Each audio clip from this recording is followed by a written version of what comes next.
Olá, sejam todos mais uma vez bem-vindos ao C-Pop, o podcast de cultura pop do Correio do Povo. Eu sou o Carlos Correia e aqui comigo Márcio Gomes. E aí, Márcio, tudo bom? No final de ano nem sempre, né, Carlos? Mas a gente tá aí, né? Estamos na batalha. Correria, né? Estamos na batalha, né?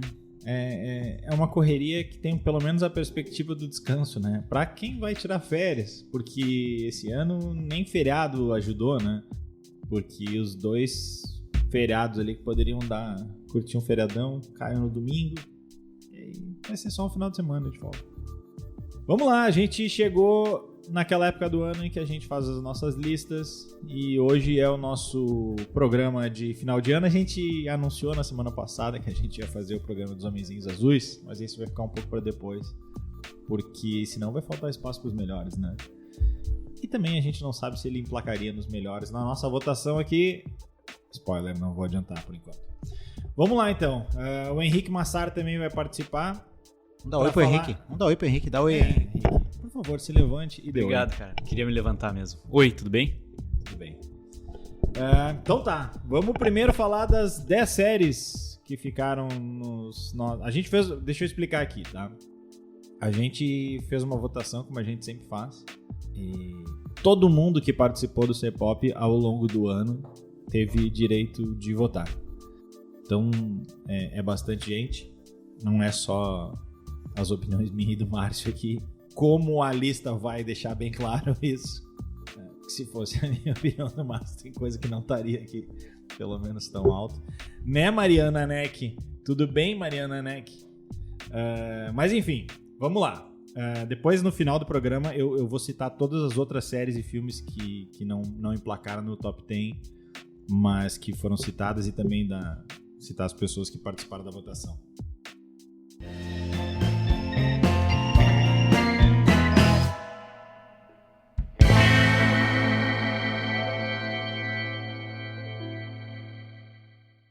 Sem mais delongas, vamos então começar com séries. A gente vai falar as 10 primeiras, assim, do 10º ao 6º lugar a gente vai citar, e aí depois a gente vai se aprofundar um pouco mais nas 5 primeiras.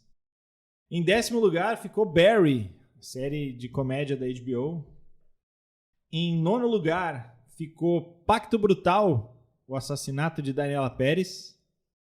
Em 8º lugar ficou Only Murders in the Building, a 2ª temporada. Em 7º lugar ficou a 4ª temporada, né? Já me perdi nos números. A 4ª temporada de Stranger Things, com direito a Kate Bush. Em 6º lugar ficou a porra louquice toda de The Boys, na sua 3ª também, né, Márcio? A 3ª, Eu né? acho que sim. 3ª. Mas faz tanto tempo que eu vi essa série que eu já nem me lembro. Ainda bem que a gente não teve que falar sobre ela. E agora sim, nós vamos começar a falar das 5 primeiras. Em 5º lugar, uma série que ela tá meio queridinha aí e tá presença frequente nas listas de final de ano. Não é só uma exclusividade do C-Pop. Eu sei que eu gostei, mas eu sei que o Márcio e o Henrique são mais fãs dessa série do que eu. Então, eles que falem de Ruptura, Severance, série da Apple TV. Ah, sim. Ruptura. Ruptura ficou em 3º na minha lista. A minha lista estava bem fechada logo no começo, assim, já faz alguns meses, eu até deixei algum espaço para mudar ela, mas não mudei. Deixou espaço para surpresas. Para surpresas, mas não precisei mudar, porque teve muita série boa esse ano, mas as 3 primeiras não se alteraram, né? E Ruptura era uma delas, é uma série que mostra, né, funcionários de uma empresa que passam por um procedimento e são duas personalidades, né? Uma personalidade que trabalha numa corporação e quando eles saem da corporação eles se esquecem completamente o que eles fazem e quem eles são dentro dessa corporação e tem uma vida pessoal completamente separada. Da qual eles não lembram nada do trabalho. Exatamente. Então, uma série que trata de vida corporativa, de relações pessoais, relações trabalhistas, um monte de coisa, assim. É uma série sensacional, que eu achei que terminou tão bem. Terminou com um cliffhanger muito bom. Eu não sei se eles vão conseguir manter. Tem 2ª temporada. Vai ter segunda temporada e que é a minha grande preocupação. Eu não sei se eles vão conseguir manter o nível da 2ª temporada. Tão bom, uma série distópica. Enfim, é da Apple TV Plus, né? Henrique. A Apple, só antes do Henrique, é mais um sinal de que a Apple ela não produz tanta coisa que nem a HBO, ainda mais que nem a Netflix, mas cada vez mais os tiros da Apple são certeiros, assim, né? Tem várias séries boas da Apple TV. Que esse ano não teve Ted Lasso. Exatamente. Tem algumas que eu coloquei na minha lista, além dessa também, minha lista pessoal aí de 10 melhores do ano. Mas eu gostei muito de Ruptura, mas assim, pra mim, ela não, sendo bem sincero, ela não ficou no top 3. Ela tá entre as melhores, acho que merecidamente, na maior parte das listas que a gente vai ver por aí, ela tá listada. Mas pra mim, assim, porque eu acho que essa ideia, essa premissa, essa história que ela apresenta, essa distopia moderna, ela é sim muito interessante, muito legal e, como o Márcio falou, suscita ali a possibilidade de discutir várias questões super atuais. Porém, eu acho que muita gente ficou enlouquecida tipo assim, explodiu a cabeça. Ela foi mega hypada. Hypou demais por causa dessa premissa, dessa distopia, que eu não achei tão diferente assim. Ela não é tão diferente, tão inusitada quanto outras distopias que a gente já viu em filmes e livros, principalmente. É sim muito legal, mas eu tenho um pouquinho de calma, porque eu não acho que a história é tipo assim, de meu Deus do céu o tempo todo. Inclusive, acho que a história é um pouquinho arrastada em alguns momentos e tal. Pra mim, ela é uma série elevada, mais do ponto de vista narrativo, até assim, como outras séries que vão estar nessa lista aqui. Ela é uma série muito bem feita, assim. Cada imagem é milimetricamente pensada pra nos passar um monte de informação sobre o que tá acontecendo. Tem uma simetria muito legal, tudo faz muito sentido com a coisa toda. É um trabalho muito redondinho, assim. Por isso que eu gostei mais até disso do que da própria proposta distópica de Ruptura. Gostou mais da ideia que do resultado, é isso? Gostei mais da forma do que do conteúdo, talvez. Certo. Aí a gente sai do Ruptura. Eu ia dizer que tem alguma semelhança, mas tem alguma semelhança só no último episódio. E mesmo assim, é uma vaga lembrança entre uma e outra. Porque o nosso quarto lugar é outra série que foi bem queridinha aqui do C-Pop e foi bastante citada ao longo dos seus episódios, mas principalmente depois, em que tudo a gente comparava com ela, que é She-Hulk, a série da Disney, em que, principalmente no último episódio, a gente não vai relembrar os spoilers aqui, mas basicamente eles pegam a Marvel e viram de cabeça para baixo. Eu não sei se vocês dois viram. Eu vi. Então, eu gostei, assim, achei uma engraçadinha, achei a virada do último episódio divertida e tal, mas sei lá, assim, não me pegou, assim, dessa forma. Defenderei She-Hulk com unhas e dentes, até porque é a série que mais tomou pau de incel ao longo do ano. Mas assim... E se os incels odiaram, é porque é bom.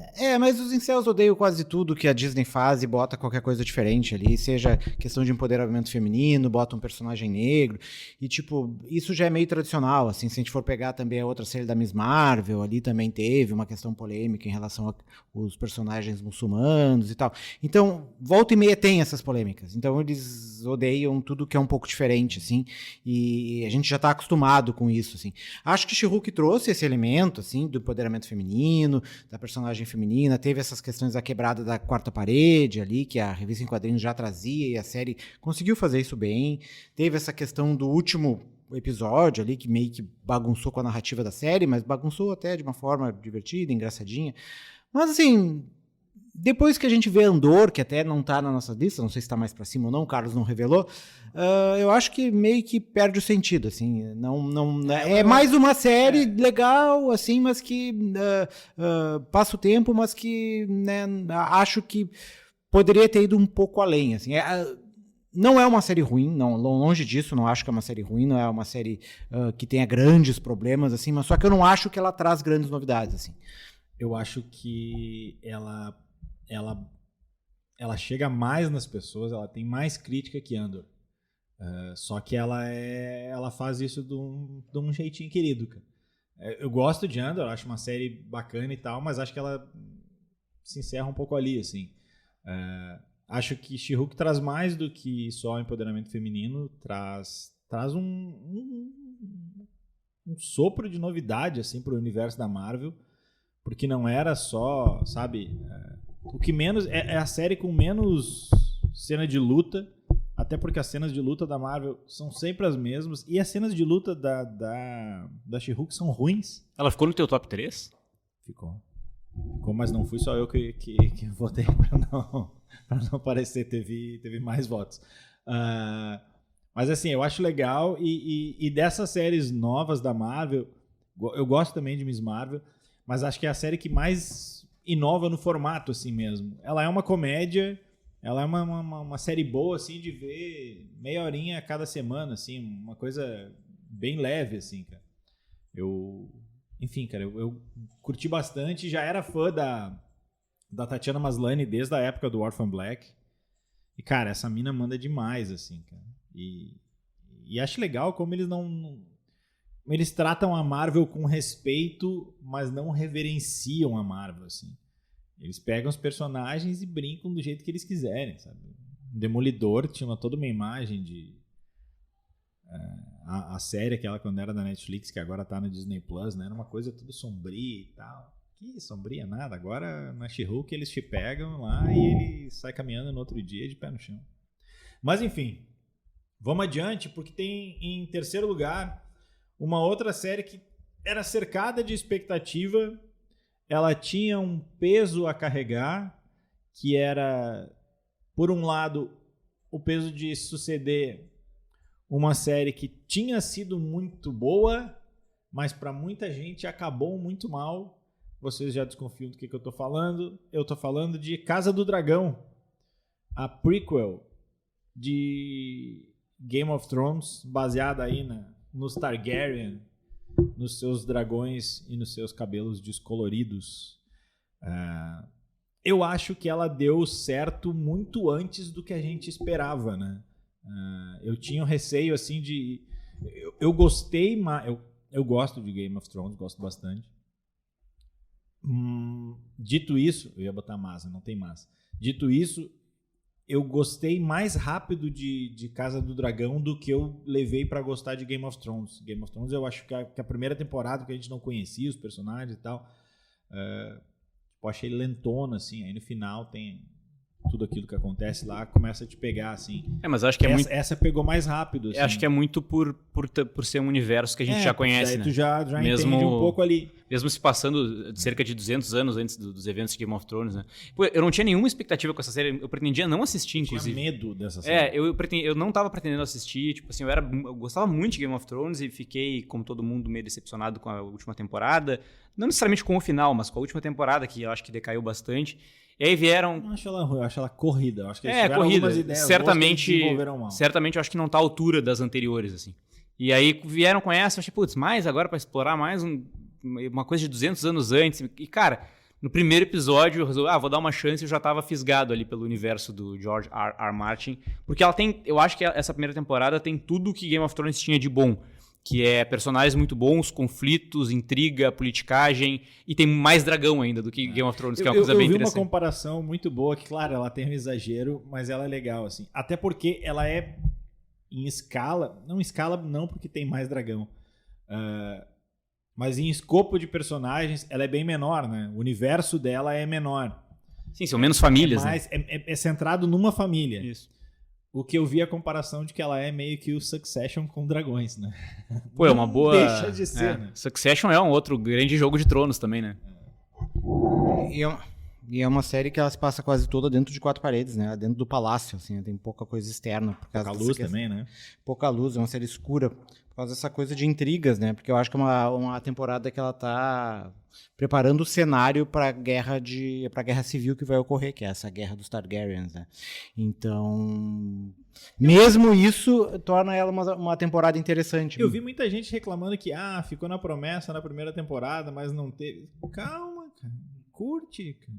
As pessoas já queriam um dragão se matando na primeira. Mas é que assim, né? Por exemplo, esse timing de séries é interessante, né? Porque as pessoas às vezes não têm paciência para fazer um filme de 3 horas, né? Mas elas têm paciência para esperar 8 horas de um episódio para chegar numa conclusão de uma segunda temporada. Ou de uma terceira, ou de uma quarta, sabe-se lá quando que vai ser o clímax dessa história, assim.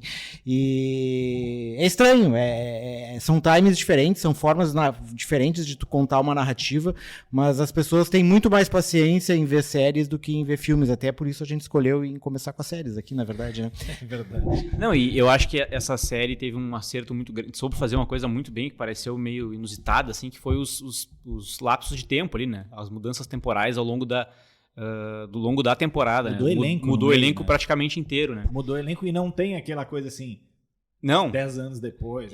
Te vira pra e tu descobrir tava, quem é quem. tu tava ali gostando de um ator, de uma atriz, do nada trocava e aí poderia ser uma coisa que estragaria, mas não, quando tu via, tu já era conquistado por aqueles outros, assim. Acho que foi uma escolha muito, muito acertada. Não, e de novo, né? Assim como já era no Game of Thrones, só que no Game of Thrones acho que tinha uma parada da gente não conhecer muito o elenco, né? Depois todo mundo ficou famoso e tal, mas no começo era meio que o Ned Stark, né? Que o cara com a fama de morrer em tudo que é filme. Continuou a fama ali. E aqui não, aqui já tinha umas pintas mais conhecidas. O Matt Smith, né? O Matt Smith, o Rhys Ifans e todo mundo mais destacar a atuação do Perry Considine, não sei como é que é o rei? que é o rei, né? Cara, o episódio que o rei tá quase que literalmente caindo aos pedaços é um episódio que assim, ali o cara já conseguiu indicação. O rei é quase um White Walker, né? É quase isso. Cara, a atuação dele ali é impressionante, assim, cara. É algo surreal. Assim. Surreal também é a nossa segunda colocação aqui entre as melhores séries do ano.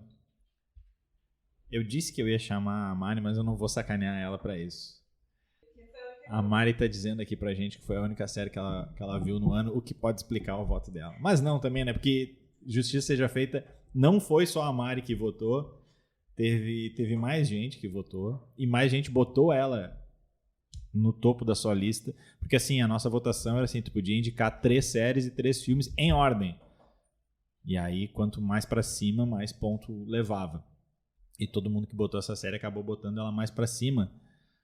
Por isso que Dahmer, a série do canibal da Netflix, está em segundo lugar das melhores séries de 2022.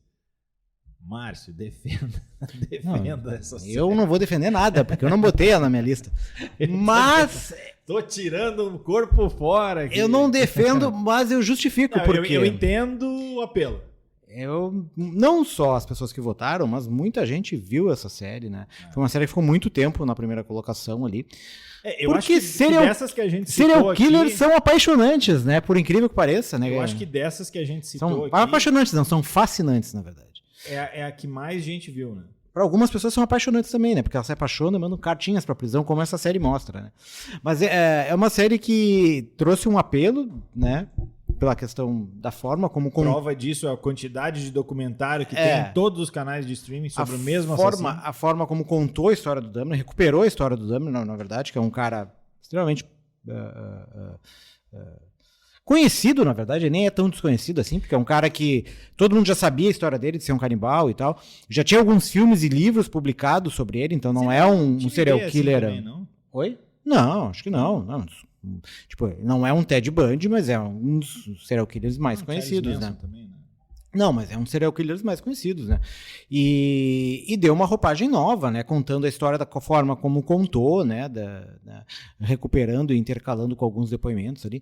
De depoimentos que eu digo não factuais, né? Mas depoimentos de algumas testemunhas e vítimas ao longo da história ali. E eu acho que isso meio que prendeu as pessoas, né? Conseguiu... tornar o público mais fiel, assim, e fazer as pessoas meio que maratonar, mesmo que seja uma história difícil de tu maratonar, assim, difícil de tu ver. De engolir é um trocadilho estranho. Mas, né, embora ela não seja tão violenta, porque não tem cenas de crime, ela é desconfortável. Ela assim, é embalada como as outras produções do Ryan Murphy, que é o cara que tá por trás dela, né? Então é uma série que funcionou, né? As pessoas viram, assistiram, então é bastante normal. Também a atuação do Evan Peters, né? E é uma série mais adulta, que é o público que votou, né? Mas se nós tivesse um público mais jovem, talvez a Wandinha tivesse entrado que acho que a Wandinha também chegou muito no final, né? E aí pegou no meio da Copa, a galera... Então, acho que por isso que o Dahmer entrou. O Dahmer seria para essa faixa etária que a Wandinha foi para um público mais jovem. Assim. Deixar claro aqui que Dahmer quase ganhou essa eleição. Ela perdeu porque o Carlos foi pro TAS, né, o Tribunal Arbitral lá da FIFA. Não, ela perdeu nos critérios de desempate, porque ela teve o mesmo número de pontos. Levou um gol fora de casa. Ela teve o mesmo número de pontos do primeiro lugar, só que o primeiro lugar foi votado por mais pessoas. O Carlos foi no VAR ali e arranjou um impedimento ali. Não, eu não votei nem no primeiro, nem no segundo lugar. Aliás, do top 5 aqui, a única que tá nas minhas 3 ali é... Os critérios de desempate era o seguinte: se tivesse chegado 2 séries empatadas, aqui não tivesse gente comendo gente, ganhava. Depende, cara. Depende em que sentido. Né? Literal. Ah, bom. Senão lugar, todas as outras estão valendo, né? Se for metafórico, todas as outras estão valendo. Em primeiro lugar, deleitem-se. Stranger Things também tá valendo, eu acho. Eu sei que vocês adoram essa série, e eu sei que eu tomo pau até agora porque eu não vi nem a antecessora dessa série. Então agora, Márcio e Henrique, deleitem-se com o primeiro lugar de Better Call Saul. Bom, Better Call Saul, eu e o Henrique fizemos o episódio inteiro de quase, acho que 50 minutos, Henrique, não foi mais ou menos isso, né? Acho que foi por aí. Debatendo vários aspectos dessa série, inclusive se ela foi melhor ou pior do que Better Call Saul, porque pra mim... Do que Breaking Bad, desculpa. Que é, né, uma das séries mais insensatas. E eu acho que ela tava pau a pau com Breaking Bad até essa última temporada, quando, pra mim, ela passou Breaking Bad. Eu, hoje, né, se eu tiver que alguém botar uma arma na cabeça e pedir pra mim escolher, ninguém vai fazer isso, obviamente, porque é uma escolha idiota, mas enfim, se alguém fizesse, eu escolheria Better Call Saul, porque eu achei que essa temporada, as outras temporadas são ótimas também, mas eu acho que essa temporada não só foi muito superior, assim, como ela fechou todo o arco do personagem e dos outros personagens da série, assim, de uma forma magistral, e até em termos de comparação com os outros personagens da série anterior, assim, tu consegue fazer um paralelo com os personagens do Breaking Bad, ali, o Walter White e o personagem do Aaron Paul, e fazer uma correlação de o que os motivavam, o que os tornou o que eles eram, né? Quais são, por que tais decisões foram tomadas, aqui eu não vou entrar no mérito de cada uma para a gente não dar spoiler, mas o que os levou a tomar tais decisões, por que eles se tornaram o que foram, quais rumos tomaram nas suas vidas e por que chegaram a tal ponto na trama, e tudo isso tem um sentido, tinha como eu falei antes para outra série, num outro podcast, um fio condutor, assim, então, e obviamente tudo filmado de uma forma maravilhosa, assim, magistral. Esse ponto aí que tu falou pro final, que é a forma, né, a maneira como foi filmado, como cada imagem é feita, como cada episódio é dirigido, pra mim é o que faz com que essa última temporada de Better Call Saul tenha pego o que Breaking Bad fez e o que ela já vinha fazendo nas últimas temporadas e elevasse pra um novo patamar, assim. A discussão se é melhor ou não que Breaking Bad, ela é muito boa e muito difícil e a gente poderia ficar horas aqui. Eu tendo a concordar contigo também, eu acho que eu ainda estou muito impactado assim, pelo que eu vi em Better Call Saul na última temporada, mas independentemente disso, eu acho que nesse ponto é mais fácil de dizer. Eu acho que em termos de construção de narrativa, ela está num nível acima ainda já do que Breaking Bad. Obviamente ela não existiria sem Breaking Bad, e é por isso que eu coloco, assim como Breaking Bad teve uma importância fundamental ali para séries de TV na década passada, né? Eu acho que essa última temporada de Better Call Saul estipula um novo marco, assim, nas produções. A gente tem muita série boa hoje em dia, Succession é muito boa, a Ruptura, a gente falou, tá num nível acima, mas a gente até falou isso naquele episódio que a gente gravou, e acho que modéstia à parte tá muito legal, recomendo que todos escutem. Essa tá num nível acima de todas elas. Não tem nada na televisão, nenhum streaming que eu tenha visto que consiga se aproximar do que Better Call Saul conseguiu. Então, assim, chego a ter inveja de quem não viu ainda e recomendo muito que assistam.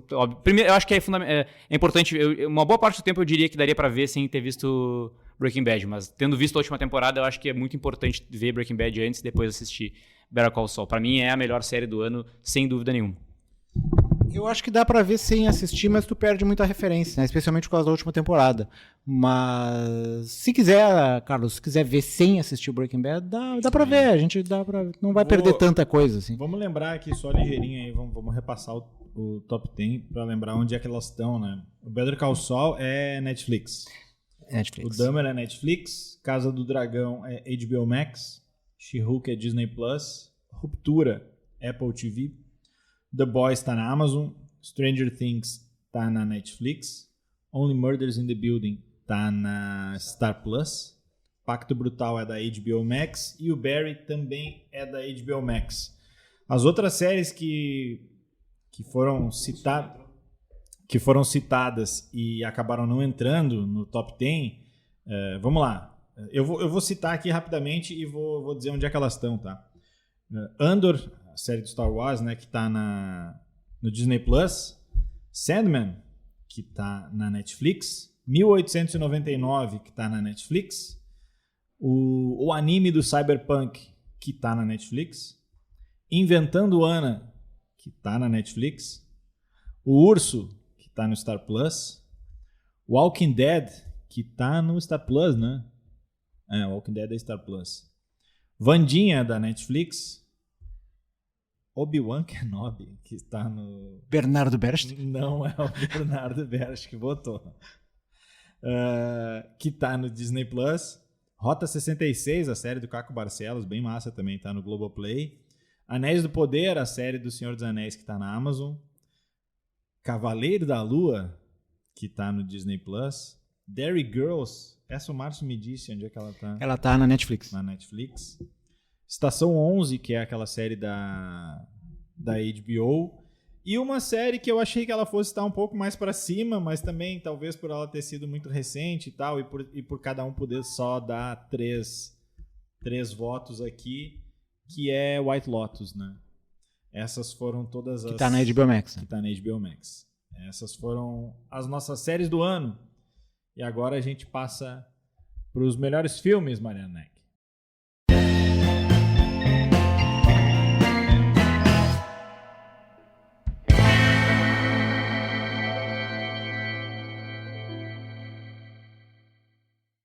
Vamos lá, então. Filme a gente vai fazer o mesmo esquema, né? Eu vou citar do 10º ao 6º e aí depois, a partir do 5º, a gente fala um pouco mais aqui. Não sei se todo mundo viu todos aqui. Eu vi quase todos. Tem um aqui que eu não vi. Vamos lá. Em 10º lugar, Marte 1, filme brasileiro, que é o nosso indicado ao Oscar. Não sei se vai estar na lista final, porque a concorrência esse ano tá complicada. O 9º lugar, o nome do disco... Não, o disco dos Titãs era Tudo ao Mesmo Tempo Agora, né? Isso, E o filme é Tudo ao Mesmo Tempo, Tudo em Todo Lugar ao Mesmo Tempo, que é outro filme que está bem cotado aí para Oscar. Enfim.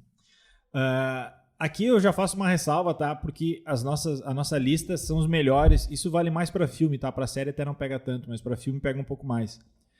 Vai aparecer coisa aqui que foi lançada no ano passado, mas que só chegou no Brasil em 2022. Então, como a gente só teve acesso em 2022, pra gente vale como 2022.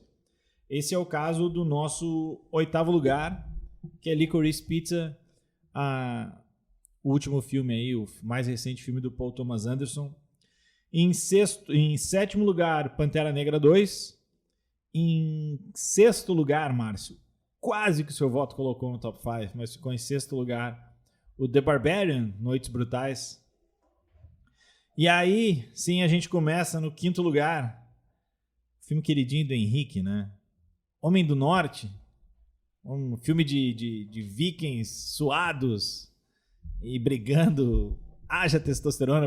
Eu brinco, mas eu gosto bastante do filme. O filme é legal. Não é um filme de terror, ao contrário do que era a filmografia antecessora do diretor. Mas é um bom filme, né? Henrique, que é o grande fã que fala mais do Homem do Norte. Eu gostei muito.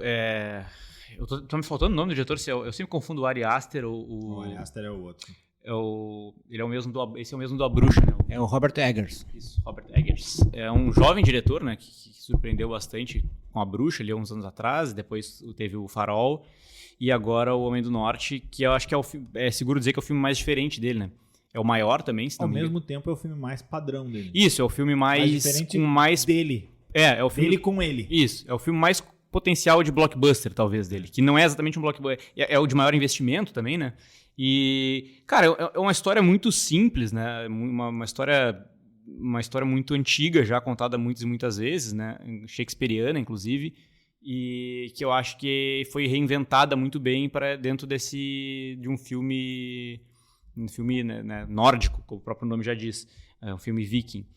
E agora eu tô falando e pensando, porque faz vários meses, né, que esse filme foi em maio, né? Primeira metade do ano. Tô tentando lembrar de algumas coisas, mas, cara, tem várias coisas que dá pra destacar, tanto, né, o desenvolvimento ali do personagem, quanto os temas que o filme aborda e as próprias imagens, né? Aquela cena da última batalha do filme é uma das coisas mais bonitas que eu vi no cinema esse ano. Não é que eles ficam tomando banho pelado.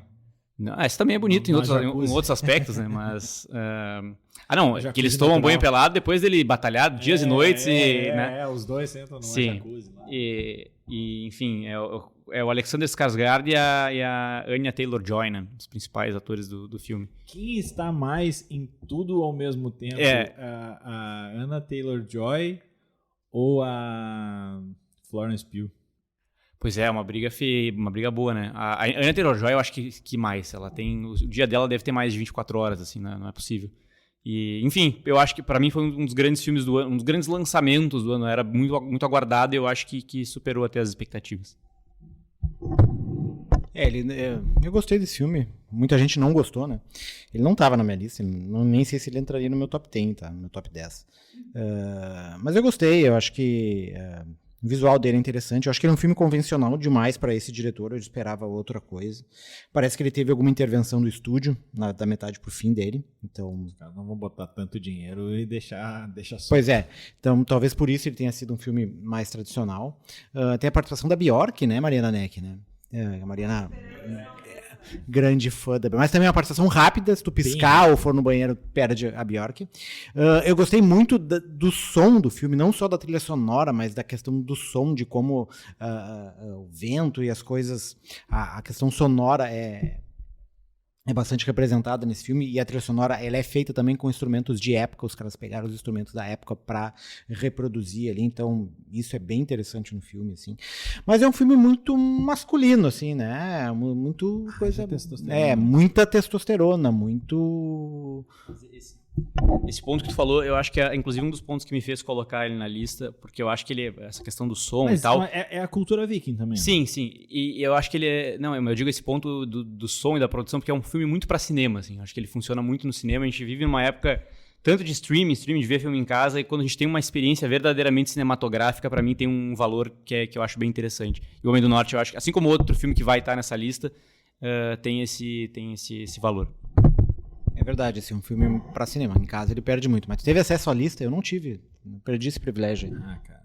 Pagando bem, né? Vamos lá. Vamos pro quarto lugar.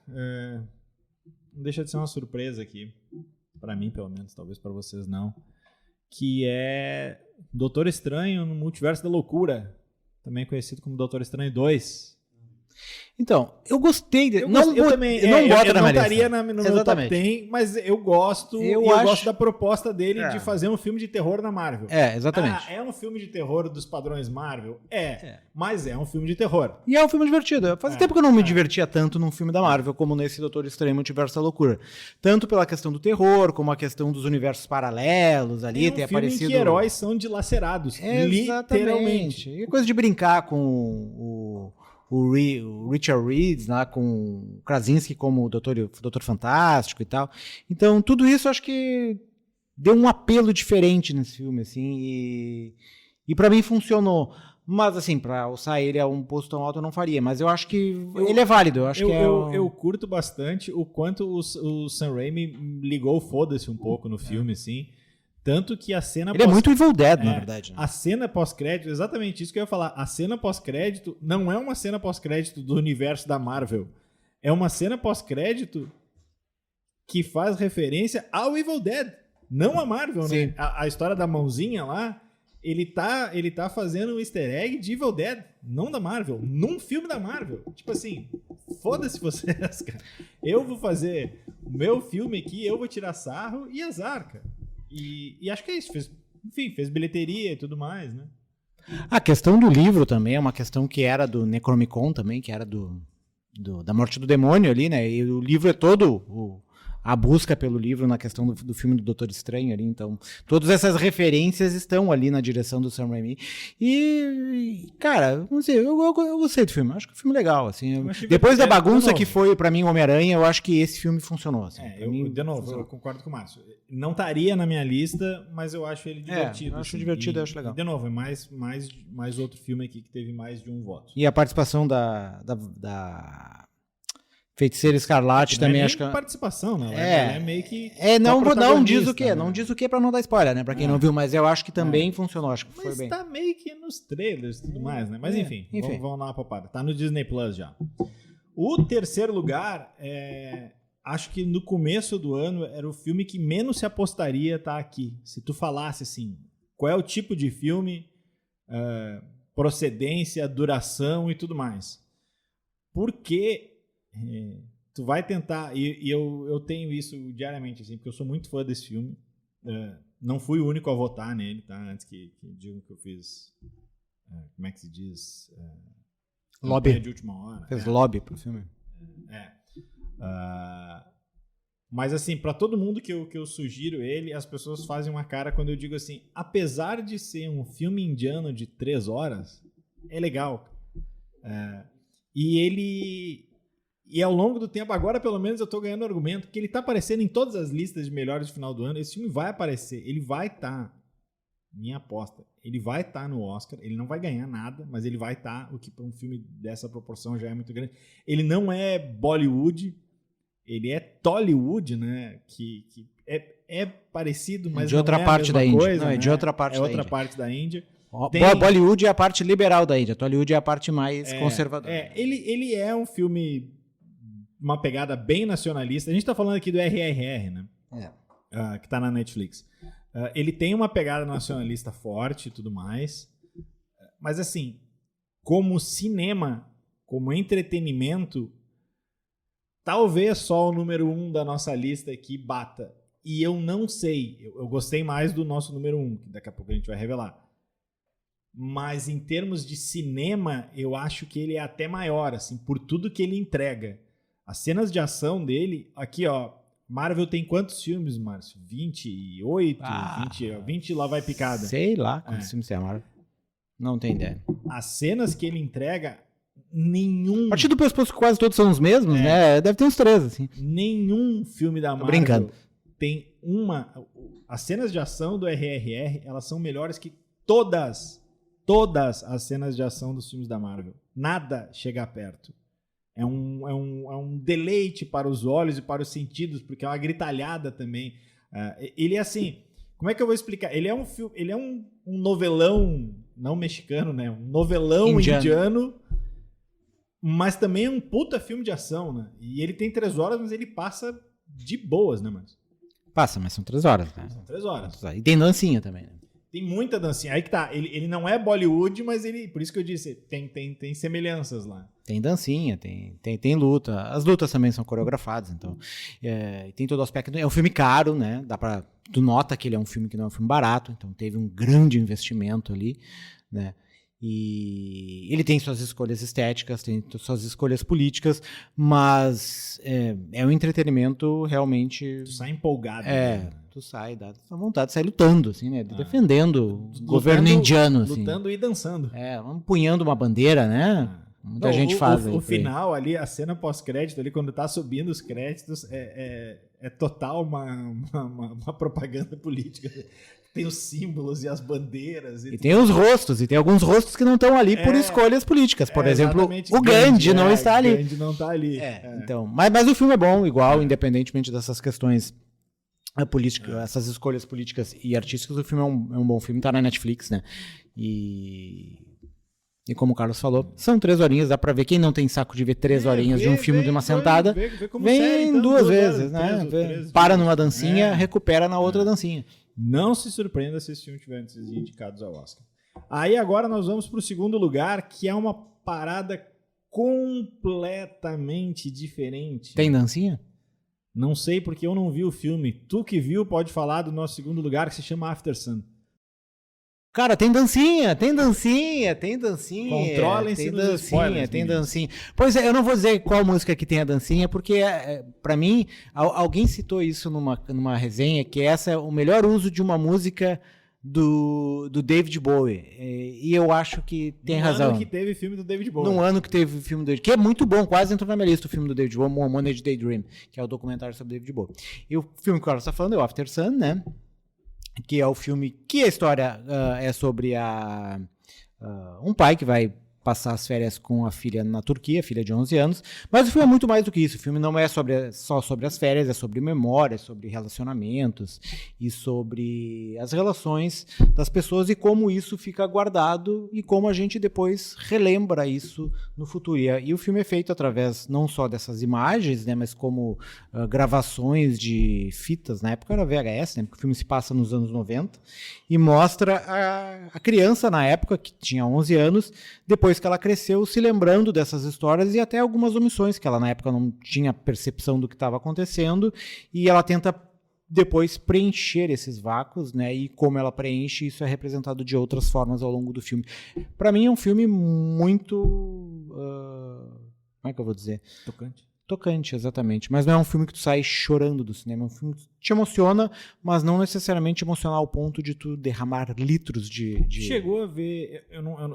vou fazer uma pergunta que eu não sei nem se faz sentido. Chegou a ver o Marte 1, não? Marte 1 ainda não. Pra ver se eles tinham alguma conexão. After Sun, pra mim, é um dos filmes mais brilhantes que eu vi nos últimos anos. Ele como tu estava dizendo que ele é emocionante, né? Mas ele é emocionante, não é uma história que tá querendo te deixar emocionado o tempo inteiro. Ele te emociona, sim, pela história, mas pela maneira como ela é contada. Pelo brilhantismo com que ele é contado. E quando a gente para pensar que é o primeiro filme, né, da Charlotte Wells, escrito e dirigido por ela, e é uma autoficção, como ela mesma define, né? A gente vive um momento que eu acho que é bem possível dizer que filmes baseados em memórias pessoais dos criadores estão em alta. Tem o Roma, lá em 2019, que é do Cuarón, né, que também tem um contexto muito político da história do México, mas é baseado na infância dele. Tem, por exemplo, o Licorice Pizza, que a gente citou aqui, do Paul Thomas Anderson, né, memorial dos anos 70. Tem, mais recentemente, o próprio Armageddon Time, né? O Fabelmans do Spielberg, né? Qual? O Fabelmans, que é o próximo do Spielberg. Então, tá tem o Belfast também, que eu não assisti, mas eu sei que é meio nessa pegada também.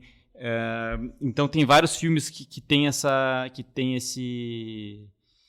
toada, assim, e eu acho que a Charlotte Wells conseguiu fazer uma coisa muito incrível, que é fazer o filme mais intimista desses todos que eu citei, até porque é um filme mais independente, né? E ao mesmo tempo que consegue ser mais universal, assim, consegue te colocar mais no lugar daquelas pessoas ali. No caso dela, né, a menina que somente 20 anos depois consegue se dar conta de detalhes sobre o pai dela que ela não conseguia se dar quando era criança, e que nenhum de nós consegue, né, com relação aos nossos pais quando a gente é criança, que são figuras aparentemente indestrutíveis, e a gente sabe que não é bem assim. Então, assim, é um filme muito tocante, e acho que o momento da dancinha que a gente citou, pra mim, é o ponto alto, assim, né? Não tem o que falar dessa cena aí, não só do David Bowie, né, também de outro, para não dar spoiler da música, mas pra mim é o meu grande momento de After Sun. After Sun ele vai entrar no MUBI em janeiro, mas eu acho que... Dia 6 de janeiro. Talvez em alguns cinemas aí... Ele tá passando na Casa de Cultura. Em Porto Alegre na Casa de Cultura, mas pelo Brasil... Eu não sei se ele tava no Moinhos. Alguns cinemas no Brasil... A gente tá falando, a gente tá gravando na quarta, esse programa entra no ar na quinta, e aí quinta troca a programação, então a gente pode... Mas alguns cinemas do Brasil devem estar passando ainda, quem tiver oportunidade, acho que vale muito a pena. Quem estiver em Porto Alegre, souber que tá passando em algum lugar... Teresina, na Teresina, pode pegar uma vela. Tem um feriadão aí, um mini feriadão. Bom, o que nos leva ao nosso primeiro lugar. Eu vou pedir no ar aqui pra edição, pra Mari botar... Tambores e a trilha... Sirenes. E a trilha clássica do filme, porque este rapaz merece. Nosso primeiro lugar, sem nenhuma surpresa, não só em pontuação, mas em número de votos. Sem nenhuma surpresa, não. Eu sabia que ele ia ter bastante voto, mas eu achei que talvez eu tivesse só empolgado. Mas não, esse filme empolgou todo mundo, pelo menos todo mundo que votou aqui nos melhores do C-Pop do ano. É Top Gun Maverick. para a surpresa de ninguém, pelo menos, quem nos acompanha, o Top Gun original lá dos anos 80 era um filme legal. É um filme legal. Mas é um filme legal, assim, nota 7, né? Ele brinca mais com a nossa memória do que qualquer coisa. E aí, quando foi anunciado esse, eu pensei, puta merda, cara, vamos estragar o filme. Vamos estragar com a minha memória, cara. E aí, depois eu tava pensando, cara, tirando a Múmia, é difícil também o Tom Cruise errar nesses últimos tempos, né? O cara investe só nas certas, assim. E Top Gun não só fez jus ao que era o Top Gun lá dos anos 80, como ele é melhor, cara.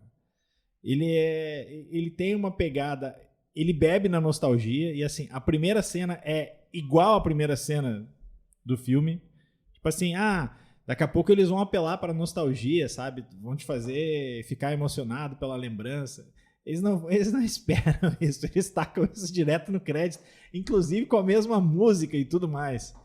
Só que ao mesmo tempo, ele tem uma identidade própria, ele se dá uma atualizada. O Tom Cruise sabe que ele é meio que o cara que no filme representa o que tá ficando para trás, mas ao mesmo tempo é o cara importante. E ao contrário de uma leva de filmes que tem saído aí nos últimos anos, de franquias, vamos pegar o exemplo do Jurassic Park e do Star Wars, que é uma coisa assim, eles apresentam novos personagens mais jovens, e aí pega a turma que tava lá, e assim, é o cara passando o bastão, assim, é o Han Solo e o Luke passando o bastão pra Rey, ou o cara lá o personagem do Sam Neill agora no Jurassic Park, sabe? Apesar que a interação dos velhos com os novos personagens no último Jurassic Park é uma das coisas mais horrorosas do ano. E no Top Gun, o Tom Cruise, assim, pica que eu vou passar esse bastão é meu, o cara que era importante no primeiro filme sou eu, o cara que vai continuar sendo mais importante nesse filme sou eu. Só que ele dá conta, sabe? A cena, eu tava falando ali, por isso que eu tava falando das cenas de ação quando eu falava do RRR. A cena de ação final do Top Gun, ela não é uma cena de 2, 3, 5 minutos. A impressão que eu tenho é que assim, é de 20 a 30 minutos de uma cena que tu fica tenso, tu tá agarrado na cadeira, cara. Mas enfim, pra eu não ser o único a ficar elogiando o filme, Henrique, que eu sei que gostou bastante, concorde comigo. Não, concordo 100%. Eu acho engraçado, né, a dificuldade pra mim nessas listas que a gente faz de fim de ano, que eu acho muito legal, de escolher os melhores e de estabelecer ordem, porque assim, como é que a gente compara um filme como Top Gun com After Sun, por exemplo? É uma coisa impossível de fazer, né? Vai muito são experiências completamente diferentes. E Top Gun é uma experiência de cinemão, né? De tipo assim, grande blockbuster com uma história muito boa, com bons atores, grande investimento, som bizarramente eu acho bom. Que pós-pandemia, claro, o Homem-Aranha fez mais bilheteria, mas o Homem-Aranha é uma coisa de fã, né? Era os caras que iam ver 2, 3, 5 vezes. Eu acho que o filme que restabeleceu o cinema como espetáculo é o Top Gun Maverick. No momento que, além de ser pós-pandemia, a gente tá no auge dos streamings e tal, e o Tom Cruise mesmo, ele faz filme para cinema, né? E o Top Gun é esse filme. Ele entra no streaming agora 22 de dezembro. Vai entrar. Cara, bom, quem vai assistir no streaming e tem dinheiro pra comprar uma TV nova, é o momento de fazer esse investimento, eu acho. Assim, som novo, uma barra som novo, bota no talo o som. Porque ele é o filme pra isso, né? Eu adorei assistir 2 vezes, a gente viu a primeira vez no IMAX ainda, né, que foi uma experiência mais incrível ainda. E, nada pra falar, zero defeitos, eu acho. Top Gun tá merecidamente aí no top 1. E Jennifer Connelly. Exatamente. E Jennifer Connelly. Muito bem. Então, o Henrique falou da questão de listas, né? O que fica, como é que a gente faz listas assim. Eu não sei como é que as pessoas fazem. Eu há pouco tempo eu fiz a lista das músicas, assim. Lista das músicas eu pego... Jabá do Fita Express. Nem vou citar. Mas pode em questão de música é o que eu mais ouvi, né? Em questão de cinema e série é o que eu mais pensei sobre, assim.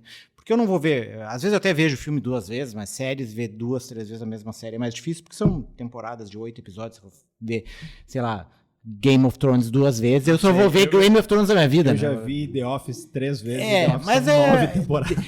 Mas The Office é 30 minutos, né? Você vai ver Game of Thrones 50 minutos 2 vezes, tu não vê mais nenhuma outra série, tu só vê Game of Thrones. Até porque sai 400 séries por ano em cada streaming. Então é um flood de conteúdo em cada canal de streaming. Então, para mim, é o que fica de cada uma dessas séries, as que eu penso muito, né? Por exemplo, em filmes, na minha lista que eu fiz, eu fiquei muito mal não, né? Mas eu lamentei não ter colocado Nope. Um filme que eu pensei muito sobre Nope. E eu acabei deixando de fora porque eu botei Noites Brutais. Agora que tu falou, o Nope, ninguém citou o Nope. Pois é, Agora que eu me toquei, é uma surpresa. O Nope foi um filme que eu pensei muito sobre, depois de ter assistido, gostaria de assistir de novo, mas foi um filme que eu acabei deixando de fora porque eu botei Noites Brutais. E isso me leva ao filme do Tom Cruise, esse que o Carlos falou, que é o Maverick, que eu gostei, achei um bom filme, assim, mas é um filme do nível do Doutor Estranho pra mim, assim, é um filme legal, gostei, divertido, bem feito, funcionou, mas não é um filme que eu me lembraria de 2022, assim, é um filme que passou, eu vi, assisti, mas uma semana depois eu não me lembrei mais dele, assim, porque não é algo que ficou comigo, mas não é um filme que me marcou, assim, porque eu nunca tive essa questão nostálgica do Top Gun, foram outros filmes dos anos 80 que me marcaram, né? Top Gun não me marcou, embora eu me lembre do Top Gun, eu sei do marco cultural que foi, mas não me marcou, então eu assisti o filme porque a gente ficou convidado pra cabine, fazer programa e assistir, mas não foi algo que era uma grande expectativa, acho que o filme funcionou, mas não é algo que me e como eu disse, acho que foi uma repetição, é uma questão nostálgica, essa questão de nostalgia pra mim funciona de outra forma, não dessa forma de autocelebração, que é aquilo um pouco que o Top Gun fez, assim, eu acho que a nostalgia, ela deveria ser feita de uma forma diferente, assim, que é uma coisa que o Armageddon Time faz, que é uma coisa que o After Sun fez, eu acho que é uma forma mais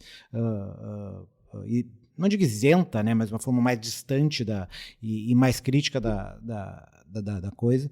Mas, de qualquer forma, como cinema de entretenimento, eu sei que ele funciona, a cena do final ali que o Carlos falou, dos caças, é realmente sensacional, muito bem feito e tal. E acho que ele tá bem posicionado. E Elton Cruise no avião. Lamentei... Sempre lembrando assim, Elton Cruise. O cara tá na estratosfera e vira de cabeça pra baixo. Pô, a única coisa... especial. Não, é ele.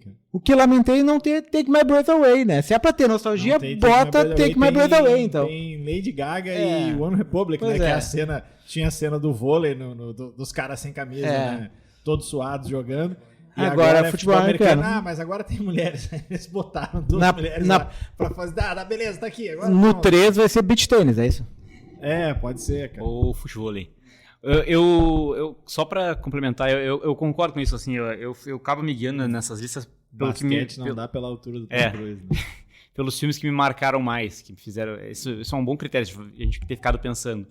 Top Gun não me deixou refletindo sobre a história, porque é uma história bem, né, de blockbuster mesmo, mas fez eu ficar revivendo o filme várias vezes e querer assistir de novo. Foi o filme que eu mais, quando eu saí do cinema, foi exato. O filme que eu mais, tipo cara, assim, gostei. Que experiência legal. Duas vezes, e as duas vezes, cara... Mas eu concordo com esse critério, tanto que eu botei na minha lista o After Sun ficou em primeiro, o Top Gun ficou em segundo. E o Nope, cara, é uma pena, que é o Não Olhe, né? Porque é um filme que Ficou não vote. Não vote. Porque é um filme que me marcou muito também, só que como a lista era só 3 filmes pra cada um, né? Ele acaba ficando pra mim sempre no meio ali da lista, ele acabou não entrando. Então tá, vou citar aqui os outros filmes que ficaram aí abaixo do nosso top 10. Tem coisa pra tudo quanto é gosto. A começar por Enfermeiro da Noite. Depois tem o Armageddon Time, que a gente falou aqui. O Avatar 2... O Avatar 2, eu acho que ele tem contra si o fato dele ter estreado na semana passada. Então, assim, pouca gente daqui ainda viu, né? Quem votou nele foi o Lucas Eliel, que tá de férias, então era mais fácil pro Lucas ter... Até porque, de novo, aqui são 3 horas, né? De novo. Vamos lá, continuando. Belfast, o Moonage Daydream. Tem um voto duplo aqui, mas acho que se encaixa, porque eu não vi nenhum dos dois, mas o Henrique viu. Acho que é meio que um tá colado no outro, que é o X e o Pearl. Uhum. O Até os Ossos. Carvão, que é um filme nacional. A versão do Guillermo del Toro do Pinóquio. Thor, Amor e Trovão. É outro filme que eu não votei também. Eu quase votei nele. Cara. Só aquela luta de... As criancinhas lutam contra o Christian Bale usando ursinhos de pelúcia, pra mim já valeria o filme. Tem um documentário aqui, Garota da Foto. Mães Paralelas, que é o filme do Almodóvar. E finalizando aqui os citados, Trem Bala, que é aquele filme malucão. Bom filme. Com o Brad Pitt também, que como entretenimento é bem massa. Bom, vamos lá. A edição desse programa foi da Mariana Neck e eu vou aqui listar todo mundo que votou, fora eu, o Henrique e o Márcio aqui. O bom desse programa é que não precisa dar dicas, né? Porque a gente falou de todos os filmes e séries. Por isso, obviamente, hoje não tem dicas. Bom, além de nós três e da Mariana, Maureen Xavier, Lou Cardoso, Carlos André Moreira, Bernardo Berch, Vitor Figueiró, Lucas Eliel, Aleph Alencar, Carmelito Bifano e Caroline Grini. A gente fica por aqui e eu já vou consultar o Márcio diretamente aqui. Tem programa semana que vem ou a gente faz recesso, Márcio, e volta só em janeiro? Tô por ti, sabe? Então vamos deixar no ar aí. O ouvinte vai ter que ficar prestando atenção. Dando F5 no Spotify. Spotify.